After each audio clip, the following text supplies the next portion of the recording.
Hai teman-teman, di sini kami ingin mempresentasikan rekayasa ide damai riset kami yang berjudulkan reaksi esterifikasi, transesterifikasi, dan saponifikasi atau penyabunan terhadap gliserida. Sebelum kami menjelaskan, terlebih dahulu saya memperkenalkan anggota kelompok dari kelompok 5. Yang pertama yaitu saya sendiri Mutiara Siringoringo, dan ada yang kedua Muhammad Adi, ketiga ada Nadia Agustin, dan keempat ada Pera Lima Silaban.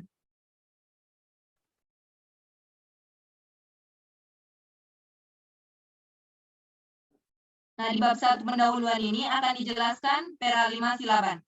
Pera Lima Silaban, saya persilakan. Baik, di sini ada pengertian esterifikasi. Esterifikasi merupakan reaksi pembentukan ester dari alkohol dan asam karboksilat. Pada proses ini terjadi penggantian gugus OH dari asam karboksilat dengan gugus alkoksi dari alkohol. Senyawa ester asam karboksilat mengandung gugus CO2R dengan R yang berbentuk alkil maupun aril. Transesterifikasi merupakan tipe reaksi kesetimbangan atau reversibel, di mana penambahan katalis NaOH atau katalis kimia dapat mempercepat tercapainya keadaan kesetimbangan tersebut. Perbedaan antara transesterifikasi dan esterifikasi menjadi sangat penting ketika memilih bahan baku dan katalis. Transesterifikasi dikatalis oleh asam atau basa, sedangkan esterifikasi bagaimanapun hanya dikatalis oleh asam, menurut Norredine 2010. Selanjutnya, di sini saya akan menjelaskan lebih spesifik mengenai esterifikasi. Esterifikasi adalah reaksi antara asam karboksilat dengan alkohol yang membentuk suatu ester. Reaksi esterifikasi yang direaksikan dengan katalis asam merupakan reaksi reversibel. Cara untuk memperoleh rendemen ester yang besar adalah dengan pergeseran kesetimbangan reaksi ke sisi ester melalui penambahan alkohol berlebih. Esterifikasi asam-asam lemak merupakan reaksi kesetimbangan yang lambat, walaupun sudah dipercepat dengan penambahan katalis. Reaksi esterifikasi merupakan perlakuan awal untuk mengurangi kadar asam lemak bebas minyak tepung ikan sarden dengan mengubah asam lemak bebas menjadi alkyl ester atau biofuel.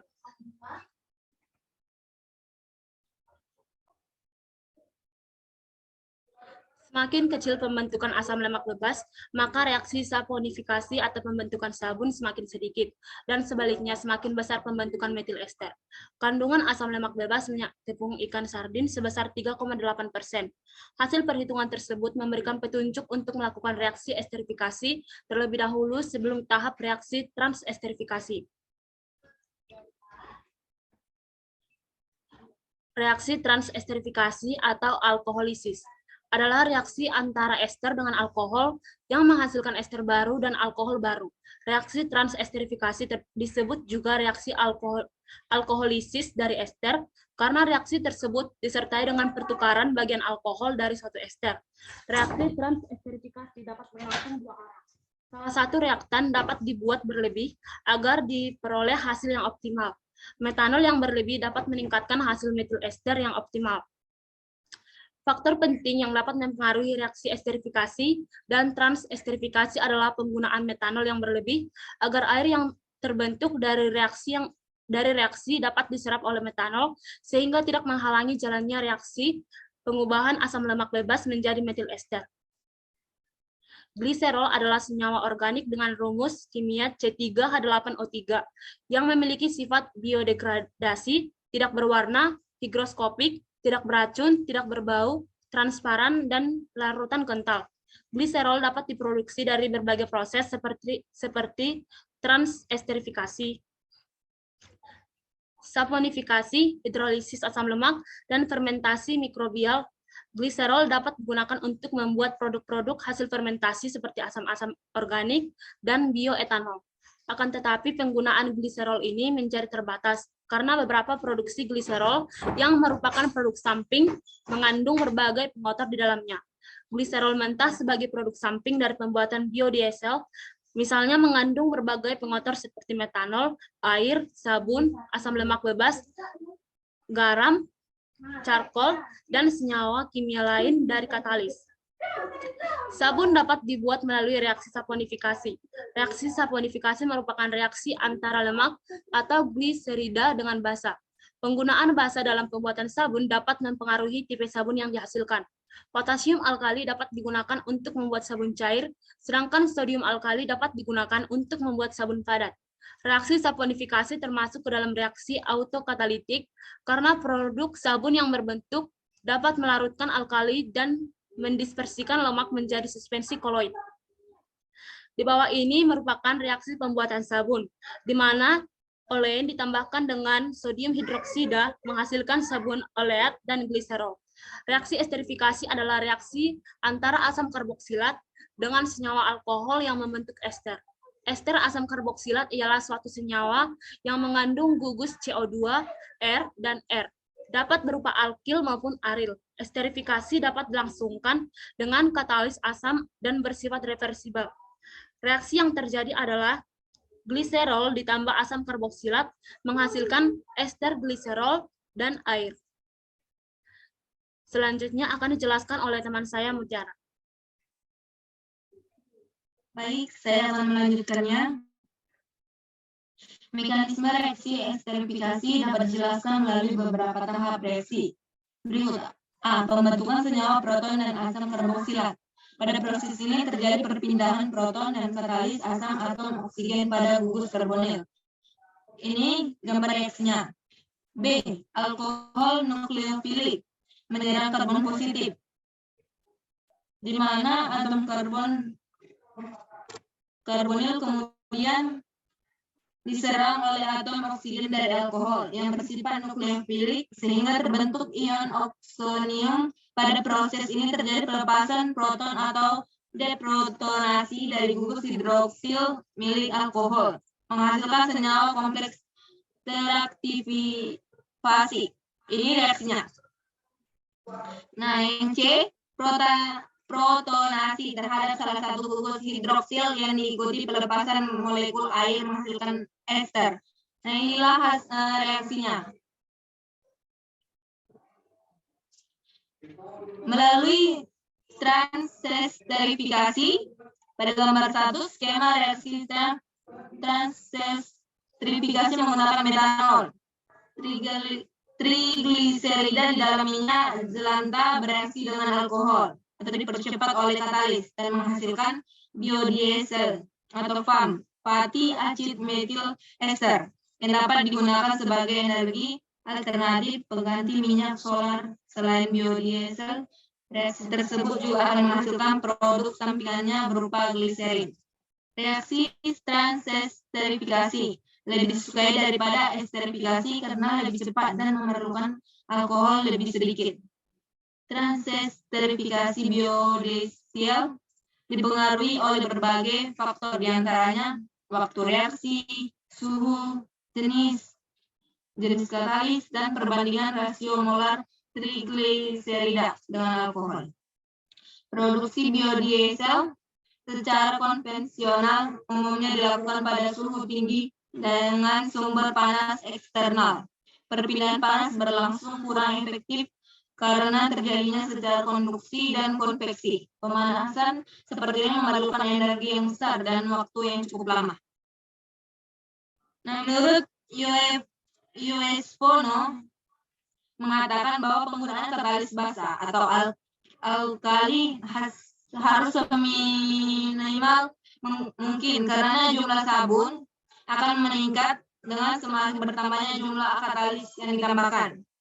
Saponifikasi atau penyabunan hidrolisa basa adalah reaksi hidrolisis suatu ester yang terjadi bolak-balik atau dua arah, atau reaksi irreversible. Reaksi transesterifikasi berlangsung bolak-balik, di mana salah satu reaktan atau metanol harus dibuat berlebih agar diperoleh hasil yang optimal. Metanol yang berlebihan dapat meningkatkan hasil konversi metil ester secara optimal. Reaksi transesterifikasi menggunakan katalis basa golongan logam alkali alkoksida dari alkohol. Gugus alkoksida berperan sebagai nukleofil pada reaksi transesterifikasi. Reaksi pembentukan ester dalam kondisi base suatu ester dengan ion alkoksida adalah reaksi substitusi nukleofilik melalui pembentukan intermediate tetrahedra. Nah, ini gambar dari mekanisme reaksi transesterifikasi dengan katalis basa NaOH. Nah, adapun praktikum reaksi esterifikasinya menggunakan alat dan bahannya seperti 1 ada panci, 2 gelas stainless, 3 air, 4 hand sanitizer, 5 cuka, dan 6 air aki. Nah, prosedur kerjanya itu pertama masukkan hand sanitizer 1 sendok makan ke dalam gelas stainless. Kemudian yang kedua masukkan cuka 1 sendok makan ke dalam gelas stainless. Dan yang ketiga tuang air aki 1,5 sendok makan ke dalam gelas stainless. Yang keempat itu masukkan air ke dalam panci, panaskan hingga suhu 60-63 derajat Celcius. Nah, yang kelima, masukkan gelas stainless yang sudah dicampur senyawa tadi selama beberapa detik sehingga menghasilkan reaksi. Cium aromanya sesekali. Nah, yang keenam itu diamatilah perubahannya. Nah, hasil pemahaman dan praktikumnya akan menghasilkan etil asetat adalah senyawa organik dengan rumus CH3, CH2. Rumusnya CH3, CH20, C, CH3. Senyawa ini merupakan ester dari etanol dan asam asetat. Senyawa ini berwujud cair, tak berwarna dan memiliki aroma yang khas. Nah, kegunaan etil asetat itu ialah bahan baku industri, bahan pelarut cair, dan lain-lainnya.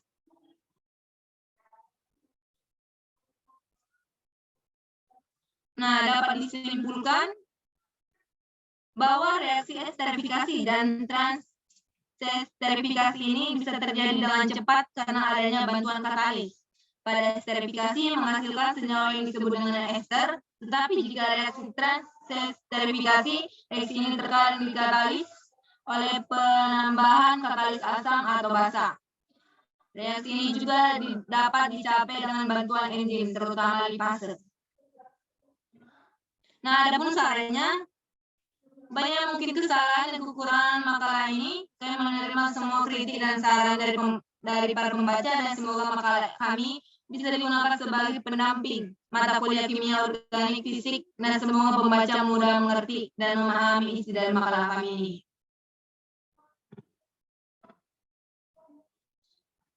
Adapun daftar pustaka yang kami gunakan tertera di sini ada 3 sumber. Sekian dari presentasi hasil kerja rekayasa ide dan menurut kami. Terima kasih.